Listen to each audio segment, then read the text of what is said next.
Bonjour à toutes et à tous, merci d'être là pour cette deuxième session de la masterclass sur les langues africaines organisée par le LabEx ASLAN et pilotée par Anna Claudia Tica. Donc je remercie Denis Creissels qui va faire la présentation de cet après-midi qui est sur les structures morphosyntaxiques et dans une perspective typologique sur les langues africaines subsahariennes principalement. On connaît tous bien Denis. Donc Denis a une formation initiale en mathématiques, qui sert à tout le monde, ce qui sert partout, et également en russe, puis il a été professeur de linguistique à Grenoble avant de rejoindre Lyon au milieu des années 90, et il est maintenant professeur émérite à l'Université Lyon 2 et au laboratoire dynamique du langage. Les travaux de Denis sont surtout connus et réputés dans le domaine de la description linguistique, en particulier morphosyntaxique, et dans une perspective à la fois descriptive et typologique. Et il s'est intéressé majoritairement à une ère qui est l'ère africaine, en se baladant pas mal d'Afrique de l'Ouest à l'Afrique du Sud et en remontant. Et il s'est également intéressé à des langues du Caucase, en particulier du Daghestan. Et depuis qu'il est émérite et qu'il a plus de temps à consacrer au terrain, il passe pas mal de temps sur le terrain à travailler sur des langues dites atlantiques, donc sur la côte du Sénégal. Voilà, Denis, je te donne la parole. Okay, well, this presentation is about the diversity in the morphosyntactic organizations of the languages spoken in Sub-Saharan Africa. The first thing to say is that Sub-Saharan languages are very diverse in their morphosyntax. It's possible, to some extent, to recognize types of morphosyntactic organization typical for languages spoken in some areas or belonging to some families, but it's absolutely impossible to propose a type of morphosyntactic organization that could be considered typical for Sub-Saharan languages as a whole. And crucially, this morphosyntactic diversity of Sub-Saharan languages is in many respects very different from that observed in other parts of the world. This means that some types of organization relatively common elsewhere are very rare or even not attested at all among the languages of Sub-Saharan Africa, but the reverse is also true. Some types of morphosyntactic organization very rarely found in other parts of the world are widely attested in some parts of Sub-Saharan Africa. Well, of course, it's impossible to give a comprehensive account of the morphosyntactic typology of Sub-Saharan languages within the limits of such a presentation.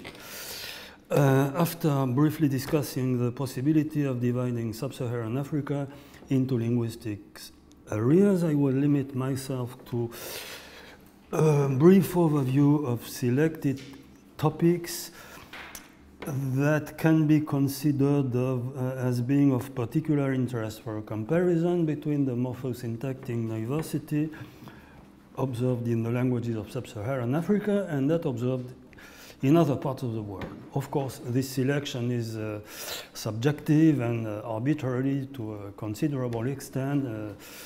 Dozens of other topics could have been selected as well, but, well, I'm aware of no possibility of avoiding this bias. First, some words about the possibility of dividing Sub-Saharan Africa into linguistic areas. A linguistic area can be defined as a zone, a geographical zone within which languages that are only distantly related genetically or even unrelated share a number of typological features that cannot be analyzed as inherited from a common ancestor and can only be explained as the result of spreading or convergence in a situation of language contact. Two linguistic areas have long been recognized in the northern part of Sub-Saharan Africa. The area in yellow here, extending from Somalia and Eritrea to the area surrounding Lake Chad. Sometimes this area is defined with a narrower delimitation centering on Ethiopia, but many typological features found in the languages of Ethiopia extend up to the area surrounding Lake Chad. And what you have on the map is a broad delimitation of this northeast area. And the second one, in blue on the map, is the so-called Sudanic belt. By contrast, this notion of linguistic area is quite problematic for the central and southern part of Sub-Saharan Africa, at least as regards morphosyntax. The reason is that Bantu languages take up most of this part of Sub-Saharan Africa, and the relative homogeneity of Bantu languages is the mere consequence of their relatively close genetic relationship and of the contact they have maintained throughout their history. Three other language families are found in the southern part of Sub-Saharan Africa, the Kra family, the Kwe, and the two families. There is no convincing proof of a genetic relationship between Kra and the two, which are admittedly the indigenous languages of this part of Africa, but they are typologically very similar.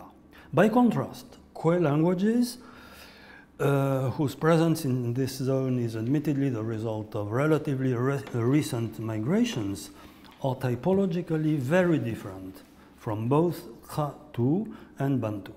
This suggests that probably Kra and Tu languages are the vestige of a linguistic area that covered probably a wider part of southern Africa before the Kwe and Bantu migrations. Now, the first of the topics I have selected, core argument flagging, section 3. By core argument flagging, I mean the use of case markers of adpositions to mark distinctions between the following three types of arguments: the agent of the basic transitive construction, the patient of the basic transitive construction, and the unique argument of semantically monovalent verbs.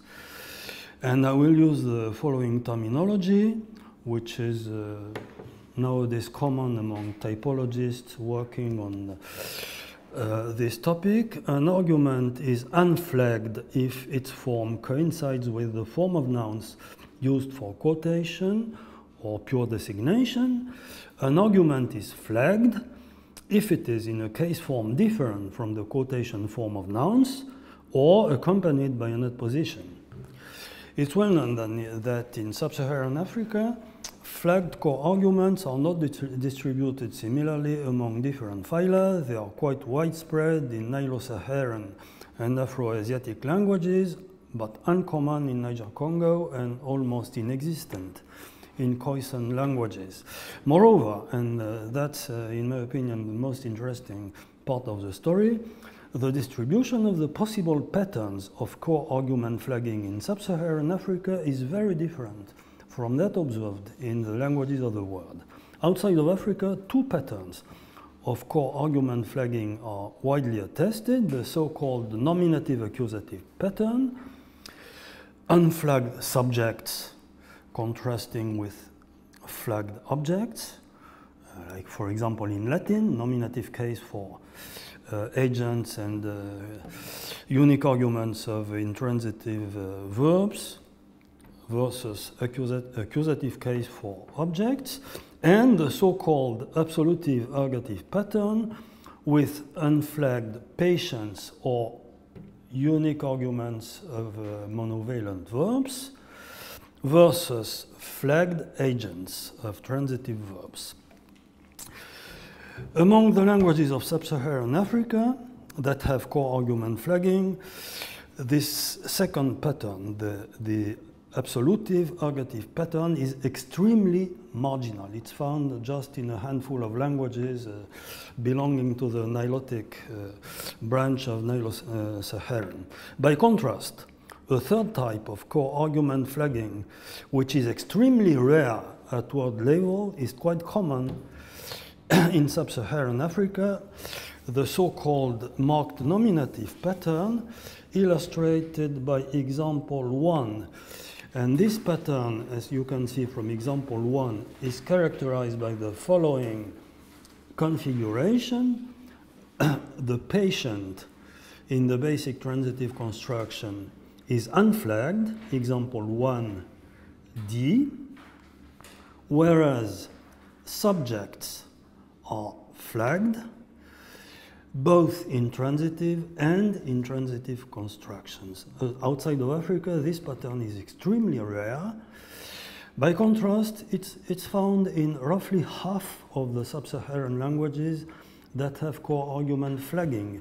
And interestingly, in this respect, the Berber languages of Northern Africa behave like the languages of Sub-Saharan Africa, since in typological terms, the so-called states of Berber nouns constitute, typologically speaking, a binary case system following this pattern.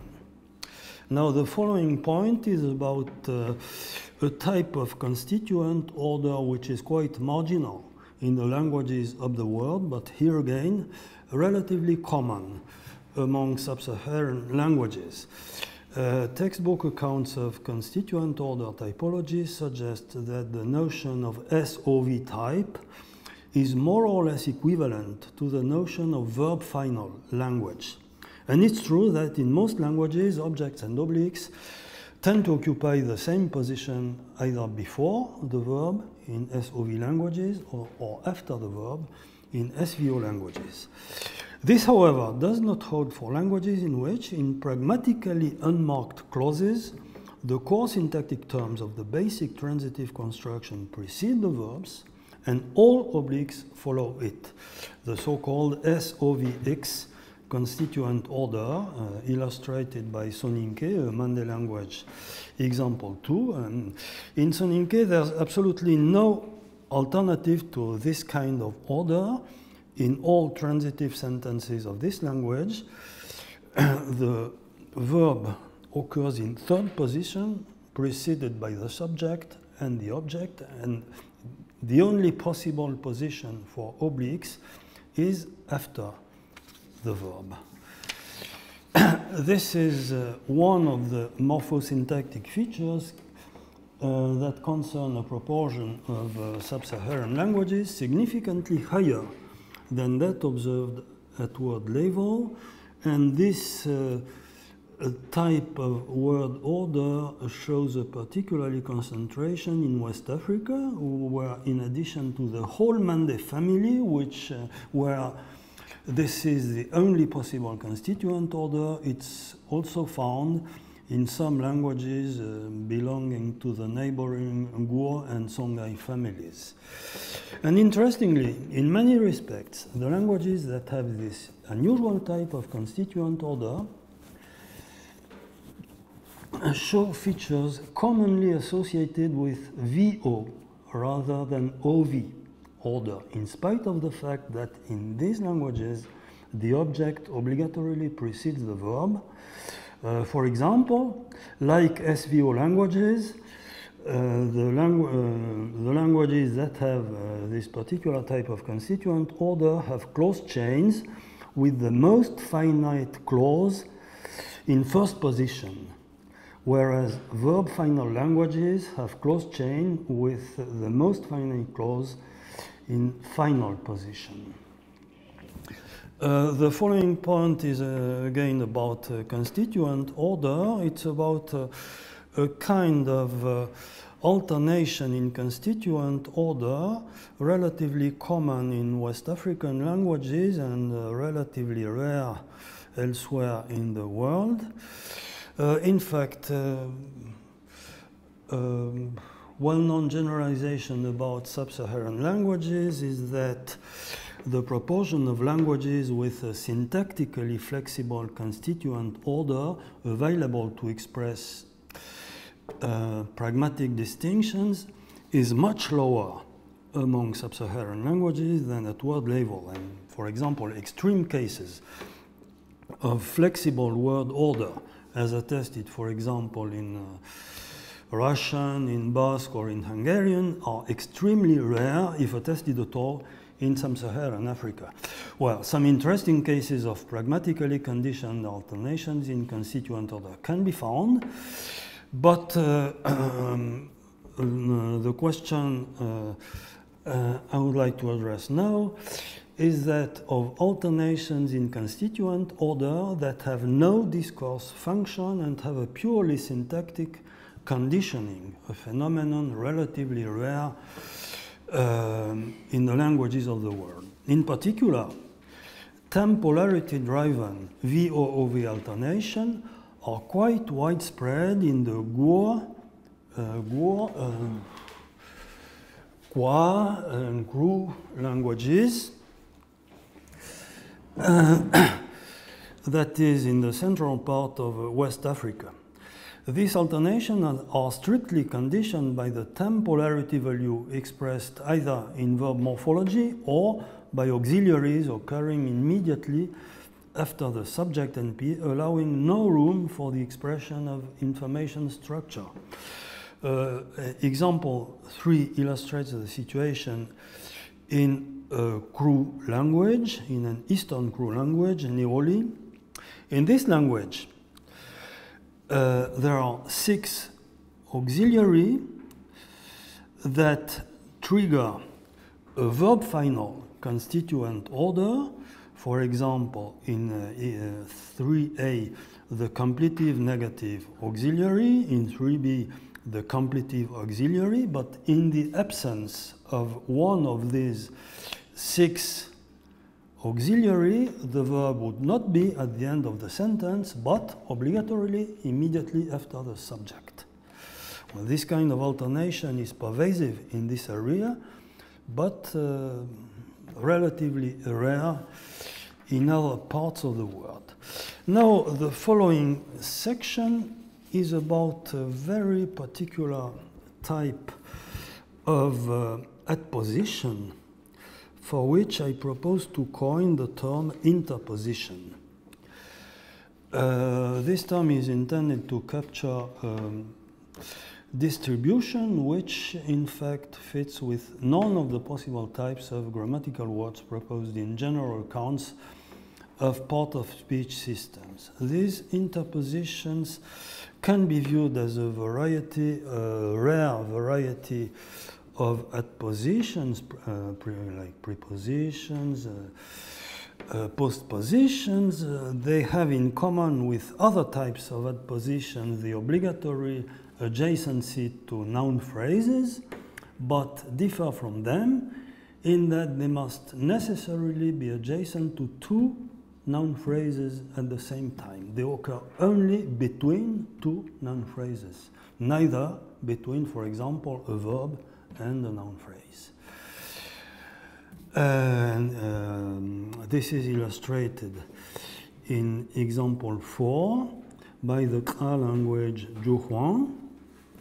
In this language, which has the SVO constituent order, verbs divide into 3 classes in terms of valency, according to the number of the non-subject terms that can be present without triggering the use of a verbal suffix a, which simply encodes the presence of at least one term that do not belong to the intrinsic valency of the verb. This is quite a straightforward language as regards valency grammar.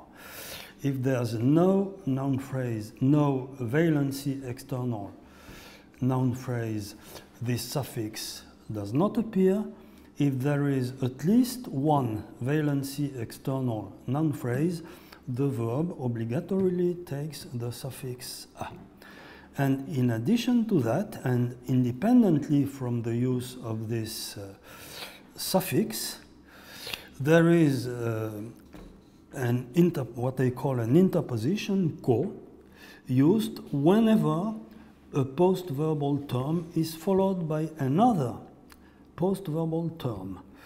And as a rule, the relative order of post-verbal terms is free. They can freely scramble, but this morpheme, this co, must obligatorily be present between them. This is illustrated in 4 by an intransitive verb, die, in 5 by a transitive verb, chop, and in 6 by a ditransitive verb, the verb give, which can be followed by 2 post-verbal terms representing respectively the recipient and the gift, but also additional obliques such as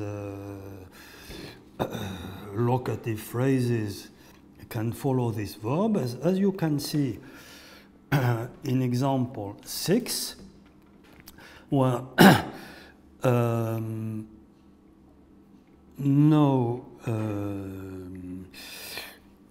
the order of the NPs that follow the verb give is absolutely free, but co obligatorily occurs between the first and the second, and between the second and the first. But this co is never found between a verb and a post-verbal NP. This is why I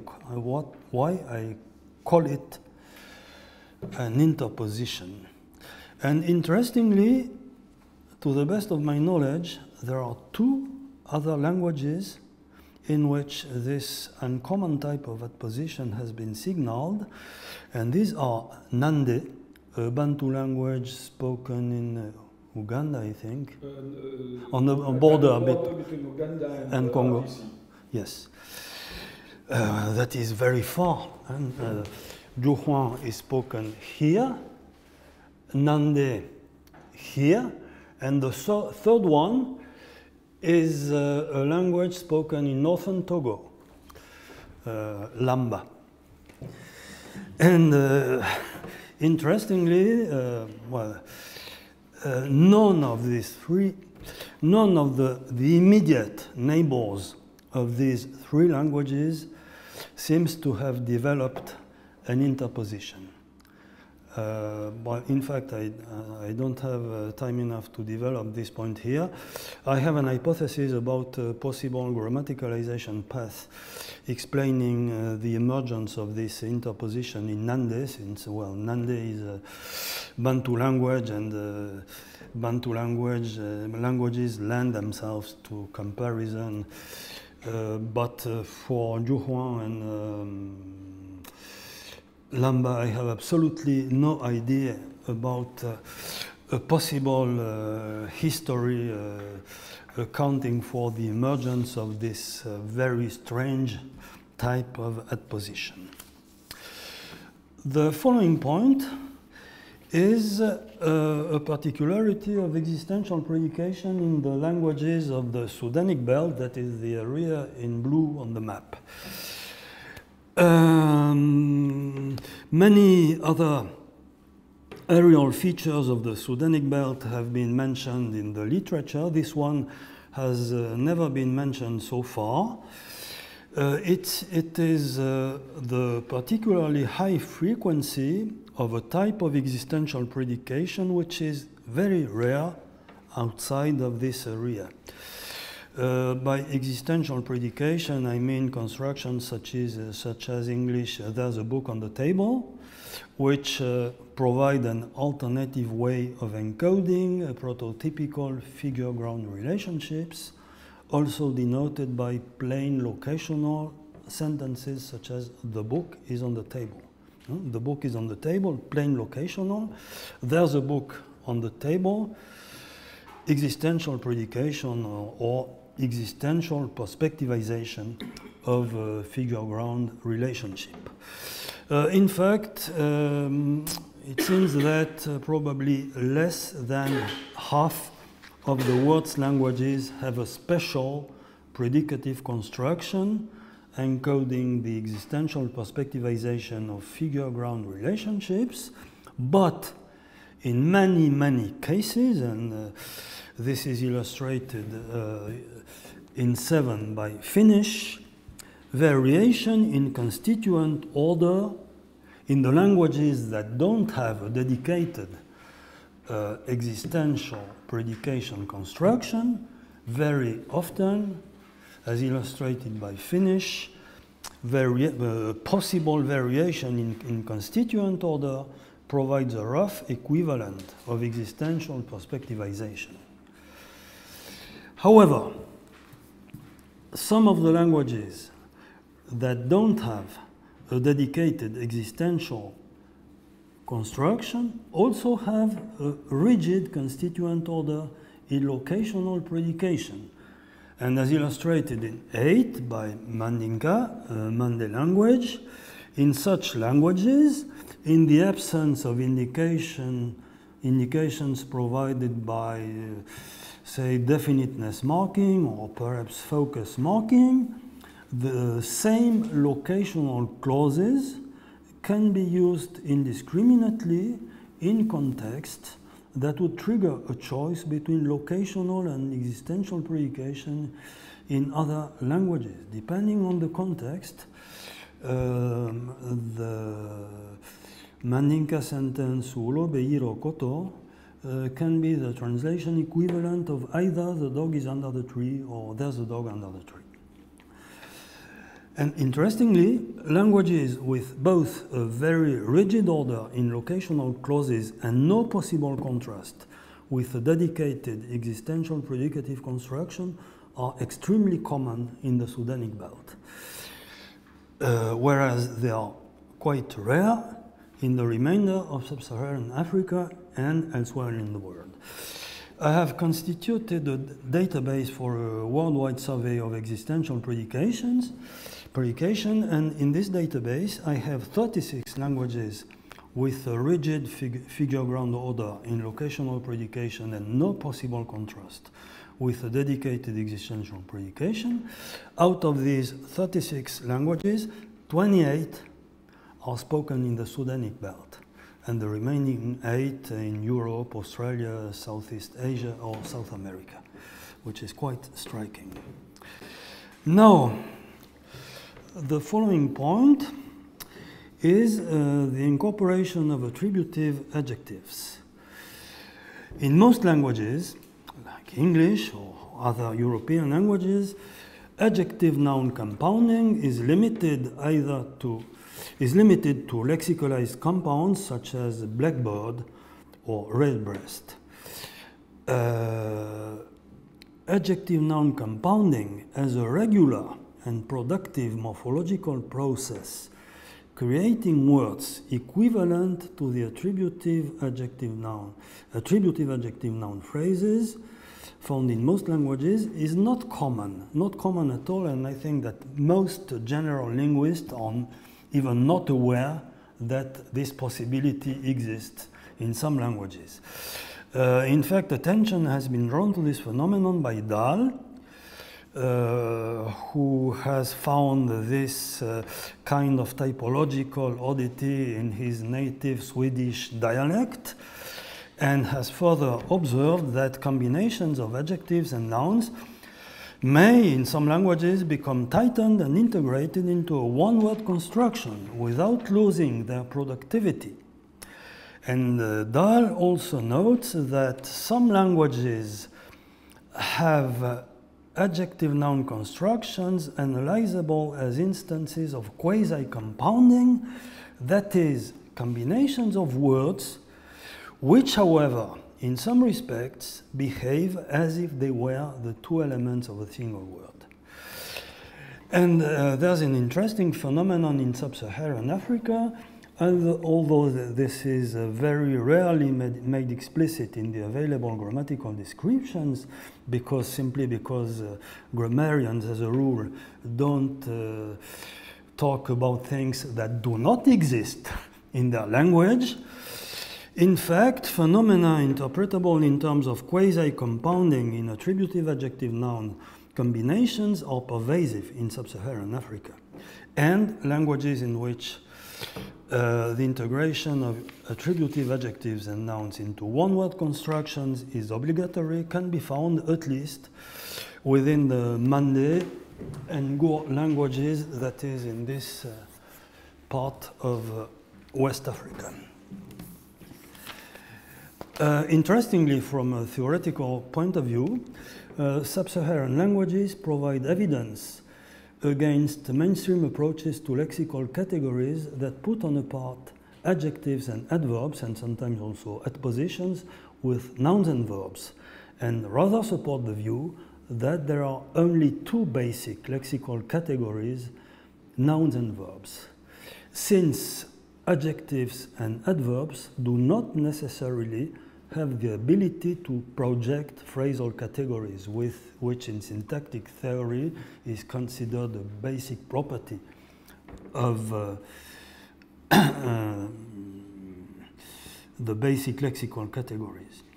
This means that in sub-Saharan languages, the recognition of adjectival phrases with an internal structure comparable to that of noun phrases or verb phrases is problematic, because, as a rule, the possibilities of expansion of attributive adjectives are limited to a single word expressing intensity.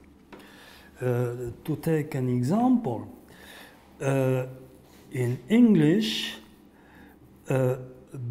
bad, the adjective bad, can project the adjectival phrase as bad as NP, which is a constituent in English grammar.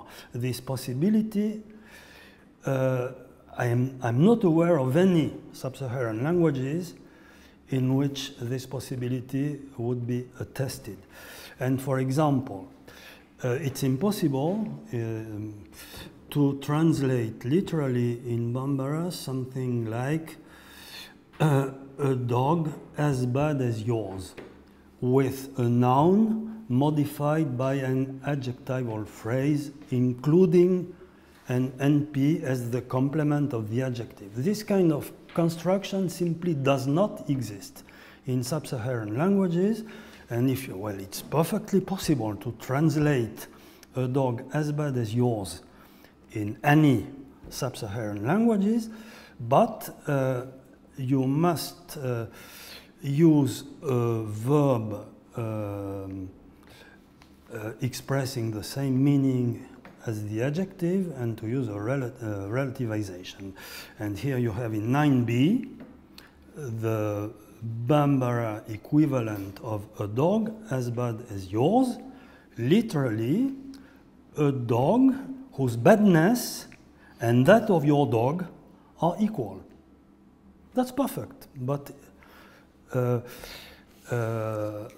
syntactic strategy is completely different from that used in any European language. This is an instance of what could be called quasi compounding, because the adjective does not have the syntactic freedom that characterizes adjectives in other languages.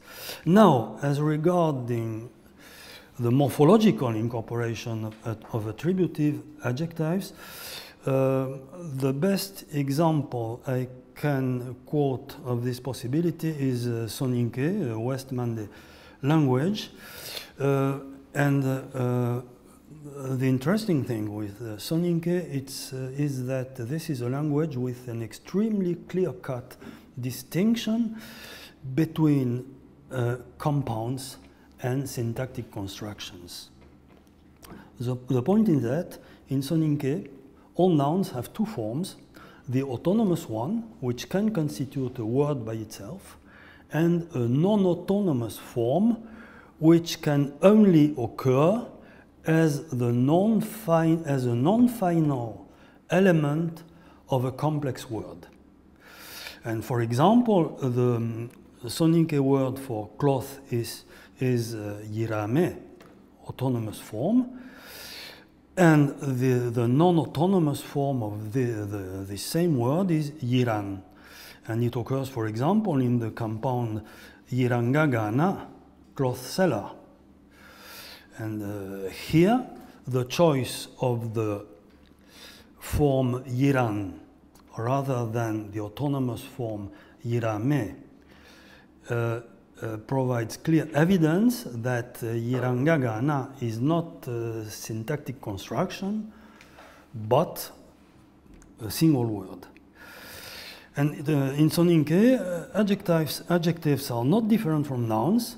They can fulfill the same function. The situation is more or less the same as in French or other Romance languages. The distinction between adjectives and nouns basically is not morphological, but rather syntactic.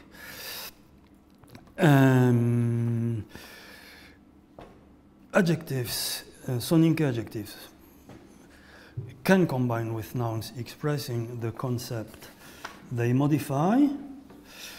For example, in 10, on top of page 9,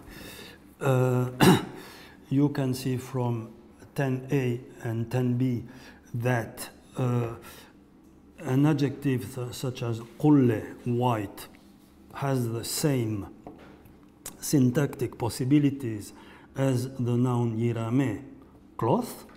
Nda yirame kobo, I bought a cloth. Nda qulle kobo, I bought a white one. Like in French, j'ai acheté l'habit, j'ai acheté le blanc.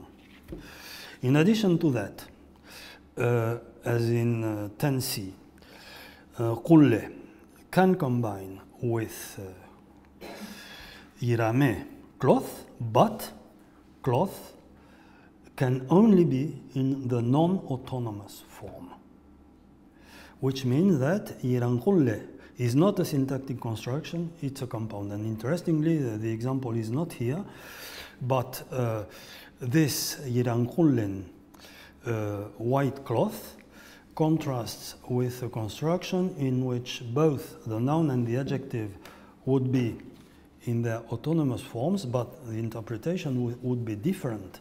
And the adjective would be interpreted not as an attributive adjective, but as a secondary predicate. But I don't have time enough to develop this point.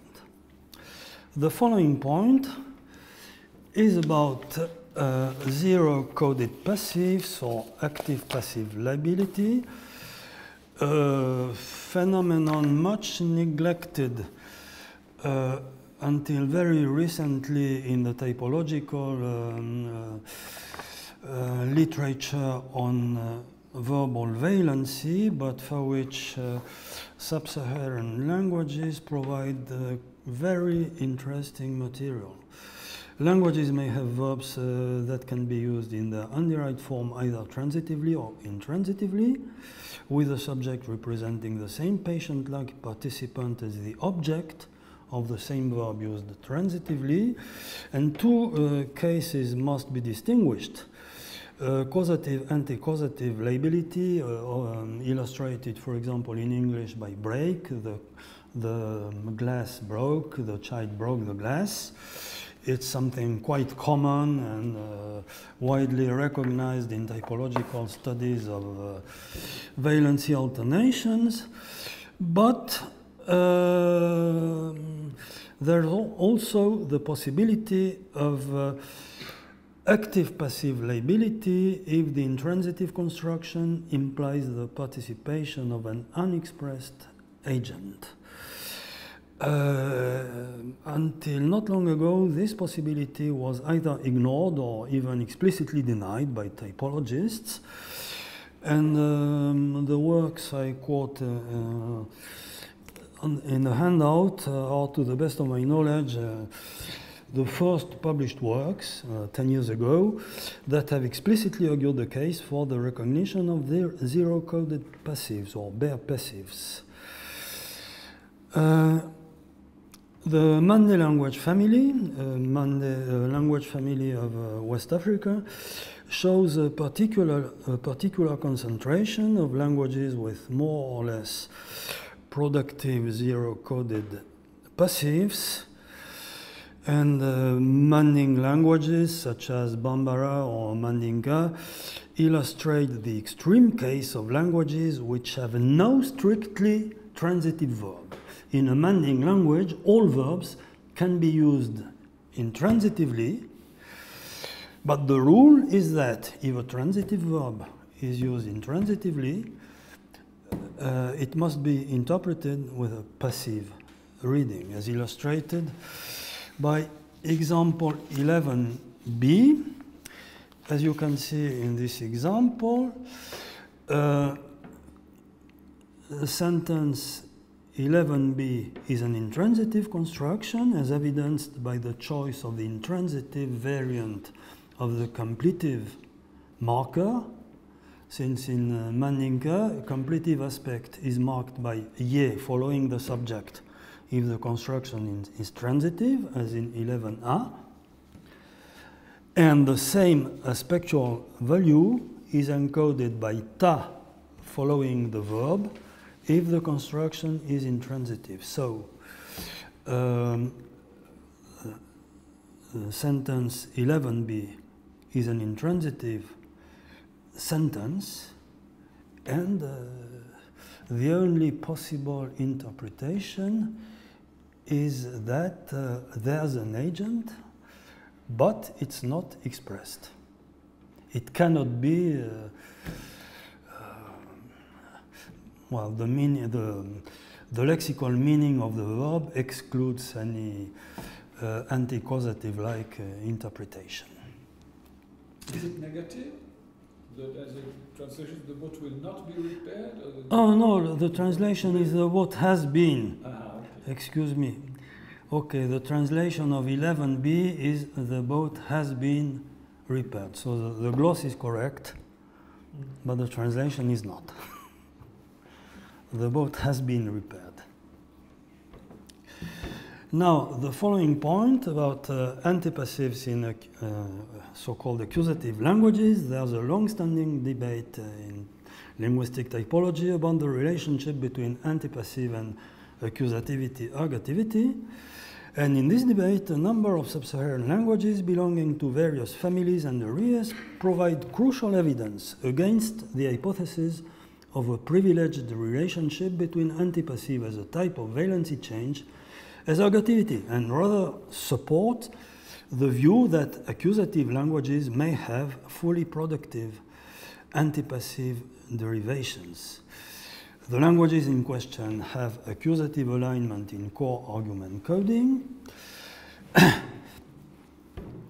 but they also have more or less productive antipassive derivations, which only differ from those found in ergative languages in that, first, they are less visible, since in an accusative language, converting a transitive construction into an intransitive one does not change the coding of the subject.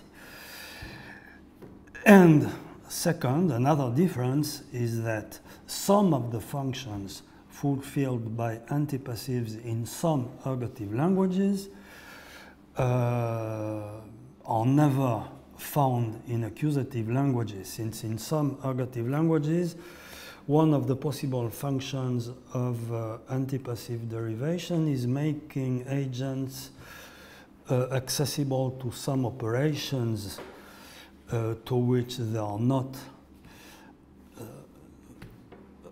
accessible, but this problem does not exist in accusative languages. Well, example 12 provides an illustration in a Suomik language. As you can see from this example, Suomik, a language with the VSO constituent order, uses the same marked nominative case glossed S, both for transitive and intransitive subjects. Okay, but the addition of a special antipassive suffix is required in unspecified patient constructions, as 12b. Another good illustration is again Soninke, a Mande language, which also has accusative alignment in core argument coding, and at the same time a very, very productive of antipassive derivation. And in addition to that, in Soninke, The productivity of antipassive derivation relies essentially on the use of a dedicated antipassive suffix. The point is that Soninke has a very clear-cut distinction between transitive and intransitive predication and very strict constraints on the intransitive use of transitive verbs. Soninke has no more than about 10 verbs that can be used in the same form, either transitively or intransitively, without changing the semantic role of the subject. But with the exception of these 10 verbs or so, the rule in Soninke is that if you want to use a transitive verb without specifying the patient, then you use the antipassive form of the verb, as illustrated in example 13. Celle-là is the transitive verb sweep. 13a is a plain transitive sentence. The woman swept the room. Yavaren da compencella. But if you don't want to specify the object, the woman simply did the sweeping. Then the strategy used by Soninke is the use of a suffixed form of the verb, the antipassive form of the verb. Now, the following point I would like to talk about is the typology of applicatives.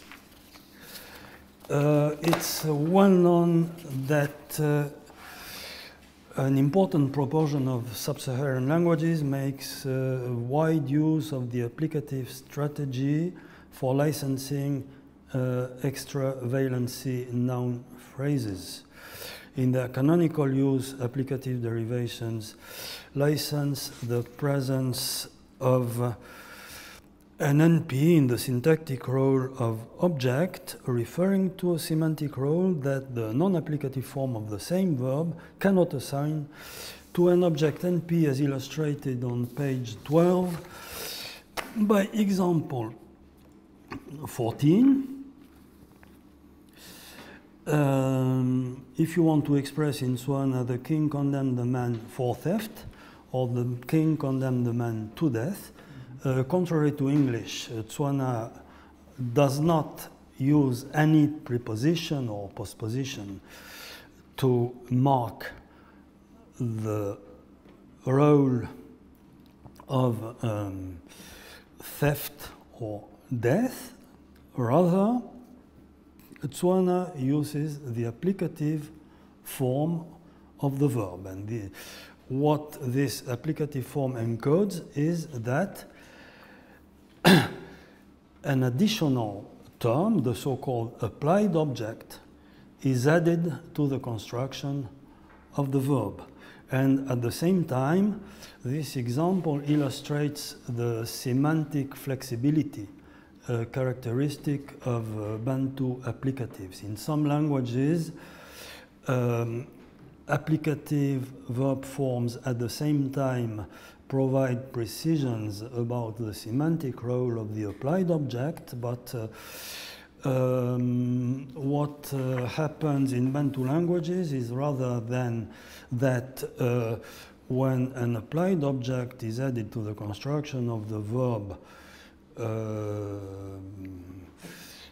in the applicative form, well, there's a, I would say that the default interpretation is that the applied object represents a beneficiary. That's the most common role encoded by applicative derivation, but this is not necessary, and if the lexical meaning of the verb and of the additional object rather suggest another interpretation, there's no problem.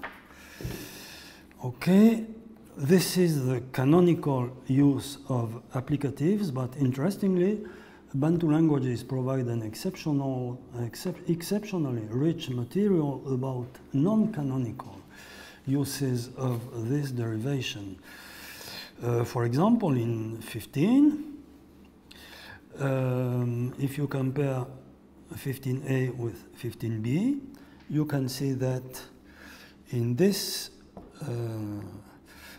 pair of sentences, applicative derivation does not encode the introduction of an additional object, but rather the promotion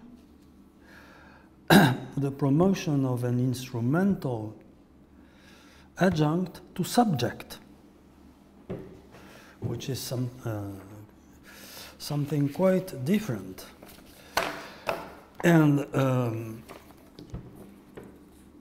example 16 shows that with verbs when verbs combine with locative adjuncts, the use of the applicative form is quite different from that considered canonical. For example, in 16, the verb, when the verb run is followed by a locative adjunct, the only possible reading is that the locative adjunct specifies the location of the event, as in 16a. But if you add to the verb the applicative suffix, the syntactic status of the locative adjunct doesn't change, but its semantic role does change, since it is now interpreted as referring not to the location of the event, but to the destination. And with a verb such as hudur, move, example 17, hudur without the applicative suffix assigns to locative complement the role of source. Kitla hudur ko kanye, I will move from kanye. But if you add the applicative suffix to the verb, the same locative complement is understood as specifying the destination of movement. Kitla hudur ko kanye, kitla hudukhela ko khaburun, I will move to Khaburun. And if you want to express in Tswana, I will move from Kanye to Khaburun, there's no possibility of expressing that within the frame of a monoverbal construction. The only possibility is to repeat the verb, first in its non-applicative form to introduce the source of movement, and second in its applicative form to introduce the destination of movement, as you can see from 17c, and this is quite common in sub-Saharan languages. Now, interestingly, with verbs that do not express movement, as you can see from example 18, the use of the applicative form of the verb is obligatory to license the presence of a locative that does not just specify the location of the event. And this means, in this particular case, that contrary to most languages, Tswana and other Bantu languages are sensitive to the distinction between, for example, the woman will cook the porridge in the kitchen, and the woman will cook the porridge in the pot. In the kitchen expresses the location of the whole event, whereas in the pot is not, does not localize the event. It refers to one of the participants, which is in a spatial relationship to another participant. And interestingly, Bantu syntax is sensitive to this kind of distinction. And in Tswana, the rule is that you must use the applicative of the verb to express she will cook the porridge in the pot. Because without the applicative suffix, this would mean that while cooking the porridge, the woman herself was within the pot. Okay, and finally, and this is particularly interesting, there's a use of applicative derivation that involves no change at all in the valency of the verb, either from a formal or a semantic point of view. This use is strictly limited to constructions including a locative phrase expressing the localization of the event, and as you can see from example 19, in such configurations, the applicative suffix can be interpreted as pointing to the fact that the focus is the locative expression. Interestingly, in Tswana, the standard way of expressing focalization, like in French, is cleft sentences. But with locative complement expressing localization, and only in this case, applicative derivation provides an alternative strategy to express a focalization. Well, the following point is precisely about verb morphology and information structure. And the last example I commented illustrated the possibility that verb morphology provides provides clues to information structure. And in fact, this is a very general property of sub-Saharan languages. In some languages, like English, intonation, the use of a higher pitch, is the primary means to emphasize one word or phrase over the others and signal it as the focus of the sentence.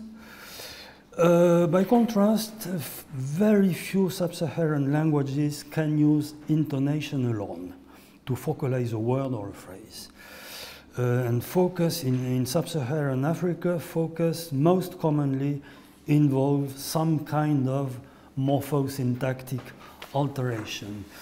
And a plausible explanation is that in most sub-Saharan languages, with very few exceptions, lexical and grammatical tone is very important, and this probably explains this tendency to avoid purely intonational strategies of focus marking, since prosody is already recruited to express other things. Well, several types of morphosyntactic devices can be used to mark the focus of the sentence. Cleft constructions are quite common in African languages, or in situ focalization by means of focus particles. But a remarkable feature of sub-Saharan languages is the relatively high proportion of systems of verbal inflection that directly express distinctions relating to various types of focus phenomena or interfere with other focus marking devices. And you have an illustration in 20 with the Atlantic language Serer. In this example, you can see that in a pragmatically neutral sentence, I hit is fadam. In a sentence in which the subject is focalized, the verb form with exactly the same aspectual value is fadu. And you may note from the gloss that there's no subject indexation, whereas in the pragmatically neuter sentence, the verb includes an agreement mark with the subject. And now when a term other than the subject is focalized, as in 20b, where the object has been focalized, as you can see, the object moves to the left of the verb. It loses accusative marking, but in addition to that, the verb must be in a special form, fadum. So, in this language, the verb form alone does not, it would be wrong to say that focus is encoded within the verb form only, but the verb form crucially contributes to the expression of focus. Now, and this will be the last point, presentational focus constructions. Presentational focus constructions are a kind of construction well known in Romance languages. For example, in French, trois femmes sont venues, il est venu trois femmes. Il est venu trois femmes is a typical presentational focus construction or thetic construction. In this construction, the subject argument moves to the right of the verb, that is in the position typically occupied by objects. In French, it loses the control of verb agreement, but the situation in this respect is diverse, and in presentational focus construction, there's variation in the possibility that the inverted subject maintains or loses the control of verb agreement. Well, this kind of construction, construction similar to il est venu trois femmes in French, are extremely common in Bantu languages. You have an illustration in 21 on top of page 16 in Tswana. 21a basimane batla abina. The boys will dance is it's the plain subject verb intransitive construction. But it's also possible to have, as in 21b, khutla abina basimane.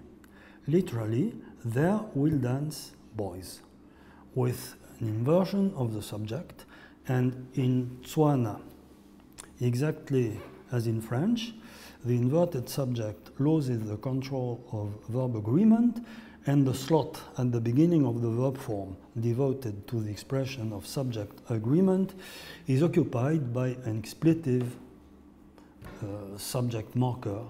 Well, for the Bantuist, it's quite obviously the class 17 marker, but here it's an expletive exactly like il in the impersonal construction of French. It cannot be analyzed as expressing agreement with a locative subject. As you can observe from this example, if you are familiar with the literature on presentational focus constructions or on unaccusativity,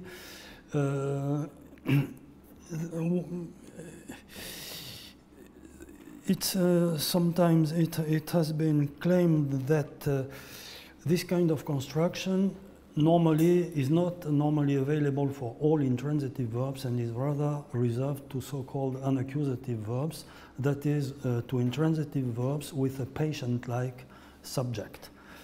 In fact, in Tswana, there's no such constraint. Dance, it is typically an intransitive verb with an agent-like subject, and there's absolutely no ban on the use of the presentational focus construction with such verbs in Tswana, contrary to what can be observed in French or Italian, for example. And in some Southern Bantu languages, the presentational inversion is even available for transitive verbs, which is something quite rare. Well, now, if we turn to West Africa, judging from and this is the interesting point, judging from the available grammars, presentational inversion seems to be absent from West Africa, which is a priori not surprising given the remarkable rigidity of constituent order in most West African languages. However, this is not quite true.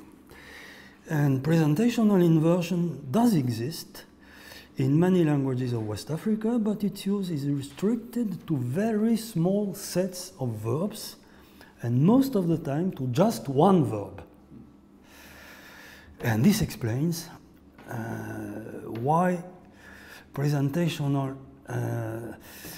focus constructions have passed unnoticed so far in descriptions of West African languages. And interestingly, among the West African languages that have been recognized as having inverted subjects in a presentational construction, the very small sets of verbs attested in this construction always include the verb remain. And in many of these languages, remain is the only verb lending itself to subject inversion, as illustrated by Mandinka. Example 22. 22a is the plain intransitive sentence, Musukeba fula tuta sate oto. The two old women remained in the village. But it's also possible, exactly as in French, to say atuta, it remained, with an expletive it remained, je, there, Musukeba fula, or Musukeba fulala. There remained two old women.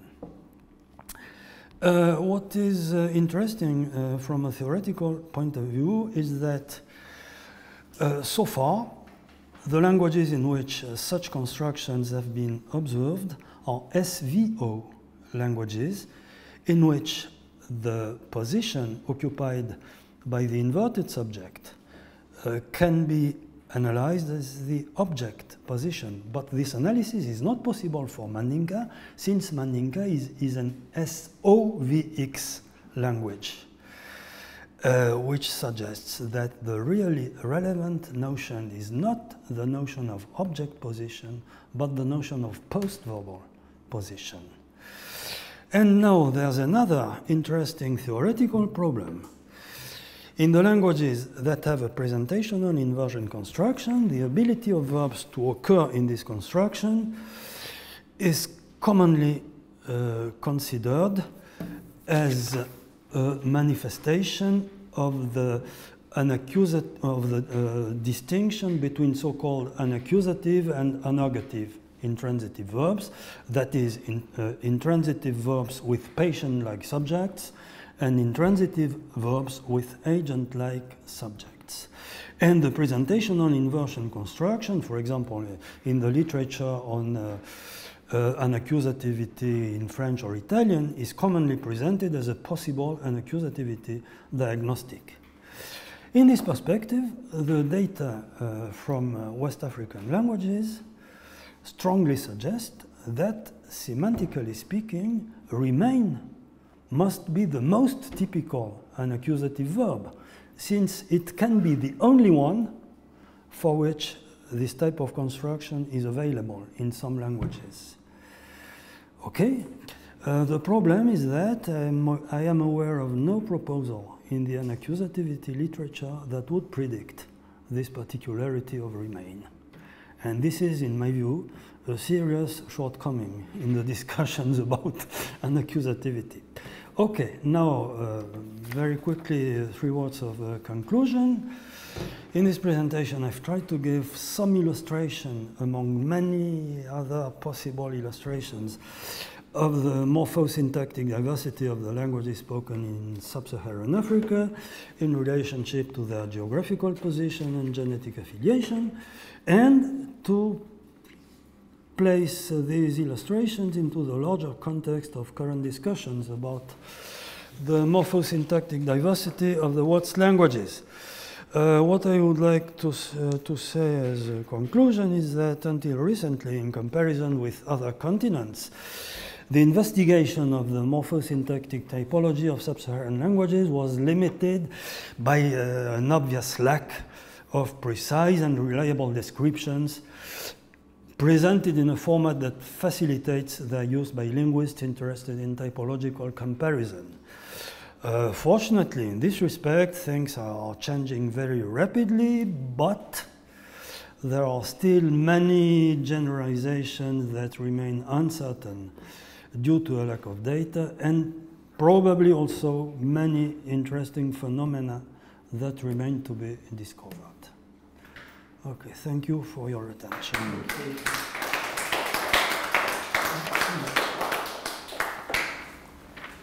Thank you, Denis. We have time for questions.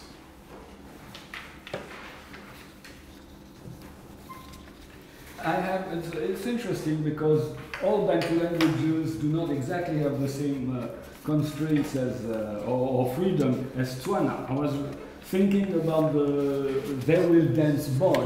You can't say that it's Kutacha. As far as of course you should ask the first language speaker, but as far as I feel it, you can't say Kutache Zawatoto. But with remain, it's fine. Kutabaki Wato. Okay. On the other hand, what you can do very easily in Swahili is to put that in the passive and have the noun as the Kutachezwa na Watoto. It will be danced by, okay. That's fine. Okay. But not the active form. Okay, whereas in Tswana, the impersonal passive will be used only if the subject is not expressed at all. Okay. That will be dancing. Interesting. So yes, of course, the details are different from one language to the other, but and as I mentioned, for example, this is not possible in Tswana, but in some Sotho Tswana varieties, you can do that with transitive verbs, which is quite uncommon. So no, it would be interesting to have a detailed study. But your remark also applies to what I said about the applicatives. Mm-hmm. Here again, the details are very different. Well, there are things that are more or less constant across Bantu languages, but in some details, some of the things I mentioned for Tswana cannot be generalized to the whole family. What is constant is that there's something special between applicatives and locatives. Yeah. But the details of the interaction differ from one language to another. I would have questions on the last point, the presentational focus constructions. Do you have any idea of the special status of the remain semantic value or things like that? No. It signals a change, a state change, because if it remains, it means that it was different before. There is a change because something has changed between the situation, the event, and then. But why this specific? I don't know. I have no idea. I have no idea. For the moment, it's just an observation, and what I didn't mention is that I think I was the first to notice that in Manding. Then 15 years ago, when Sylvie was writing her PhD on Wolof, she told me one day there's something strange with remain in Wolof. It can be found in a construction I don't have with other verbs. And then I started asking people about the behavior of the verb of remain in their language, and it turns out that in this area it's quite common to have a possibility of presentational inversion just for remain, or perhaps 2 or 3 other verbs. Then 3 years ago, when Aude wrote her dissertation on Poso, which is spoken fairly far from Senegal, she told me that she has something similar. She has, I think, 3 or 4 verbs allowing for the presentational inversion, and among them remain. And interestingly, some months ago, I was sent a master's thesis on a Chadic language spoken in the north of Chad. The author was not aware of this issue, but in the glossed texts he had at the end of the masters, I found a footnote that interestingly in this sentence I have the verb remain in a construction I found with no other verb, which means that probably the phenomenon must be more widespread than I mentioned. And well, further investigation would be necessary. I was wondering about the locative phrase which follows an applicative verb. Is it common in Bantu or is it just restricted to Southern? Which one? Example 19b, when you explain that the locative phrase which follows an applicative verb. Well, I don't know how common, but it exists in other languages. Yes, yes. Is it restricted to Southern or do you know? No, Sarah has found example with this in Bamba status? Bamba, for example. Right. Okay. It's found in Bamba. No. Several others that are not in the I think that Lutz and me were the first to mention this phenomenon, but and in fact, interestingly, the phenomenon has long been mentioned for other Southern Bantu languages, but the authors, I don't know why, avoided the term focalization. And they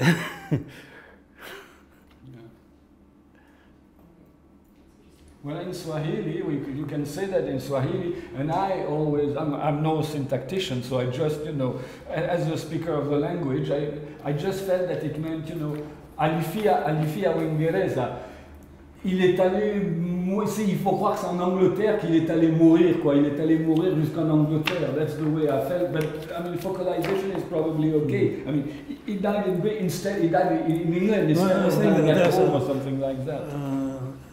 There's a master's thesis that was supervised by Lutz, and she quotes Swahili examples where it's quite clear that focalization is involved. And would you have any idea why the absolutive ergative pattern is so rare but not absent from the continent?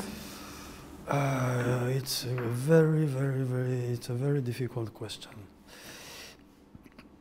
and it's related to the question why the Macht nominative pattern, which is so rare at world level, is so common in Africa.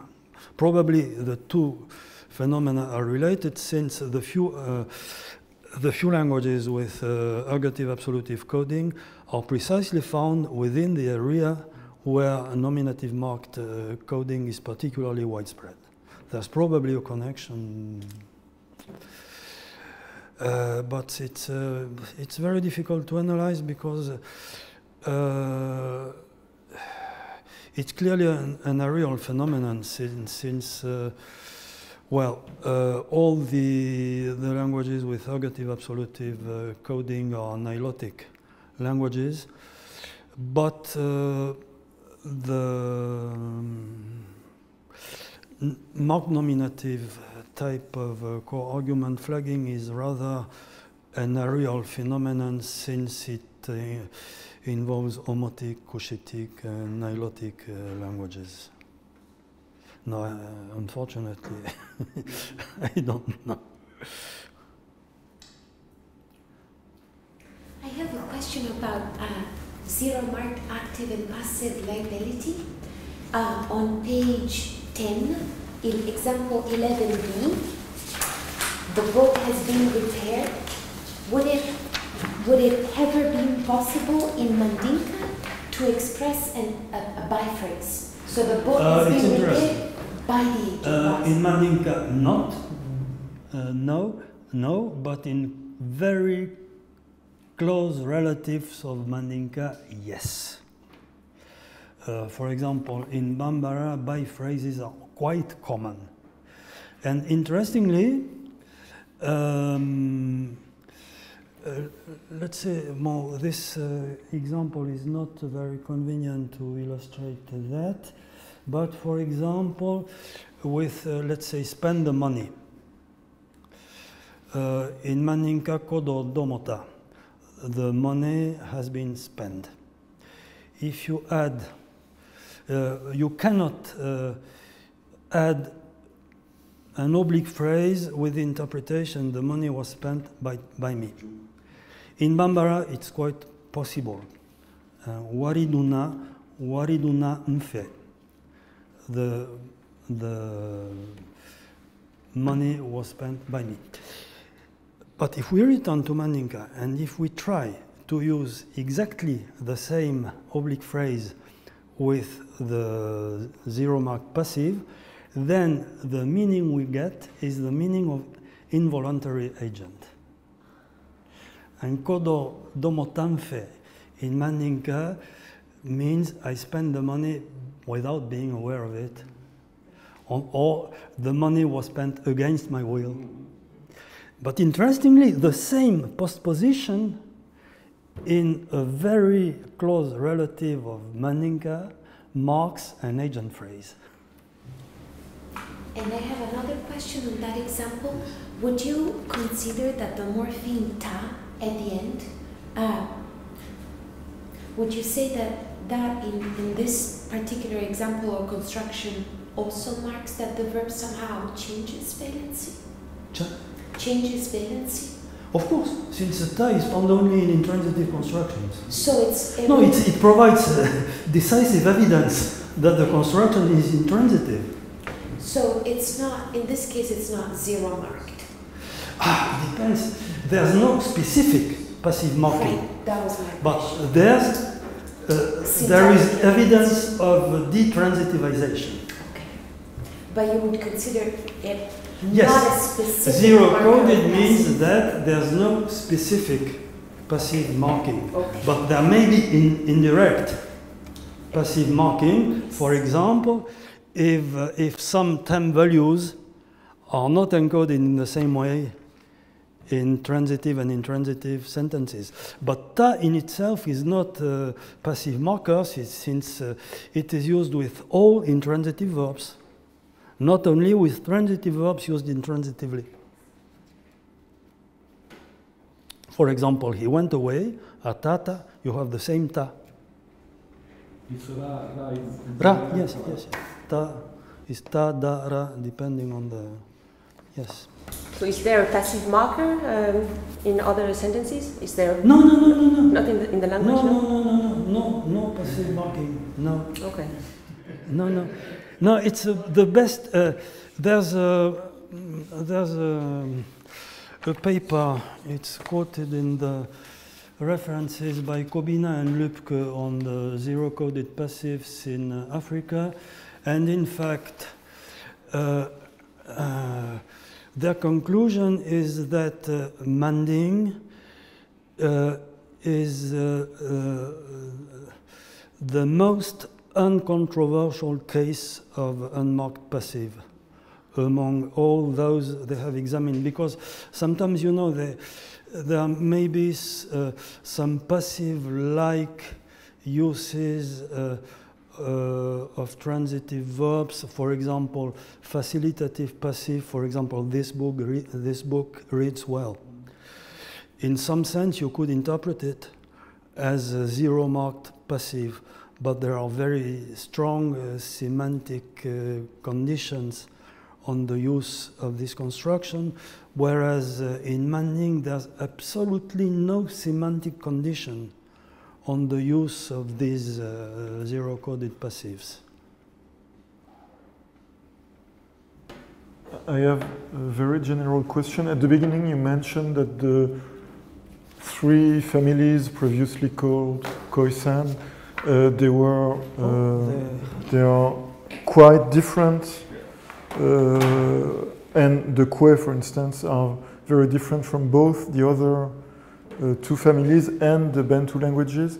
Can you tell a little bit more on the typological differences from this family? Well, yes. In fact, the Khoisan phylum, as delimited by Greenberg, included these three families, commonly called South African Khoisan, plus two isolates in Tanzania, Hadza and Sandawe. Now, concerning the these three families, For example, there's a quite clear-cut distinction between Kwe and the other two, in that Kwe is a verb final language, whereas Kra and Tu are SVO.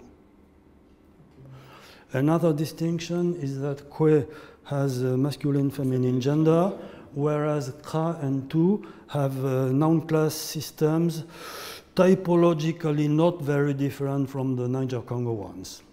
And there are other differences, but typologically, Kwe on one side and Kra and Tu on the other side are very different. And well, the most salient particularity of Kwe is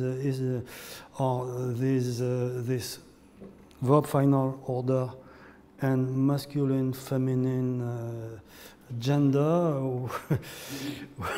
which might be interpreted as suggesting some connection with, I don't know, Cushitic, since Cushitic language is they share these two particularities with Cushitic languages. But you mentioned that the Kwe populations, it may be a more recent. Well, so I don't know. Where Jean-Marie knows that better than me. But as far as I know, the commonly accepted hypothesis is that Kra and Tu are the indigenous people of this part of Africa. Then there was a first migration of Kwe-speaking people, followed by the Bantu migration. Do you confirm? Okay. But the problem is from how far north did the Kwe come? Now there's a great lot of debate about that. Okay. If there is no more question, I would like to thank Denis once again, once more, and thank all of you.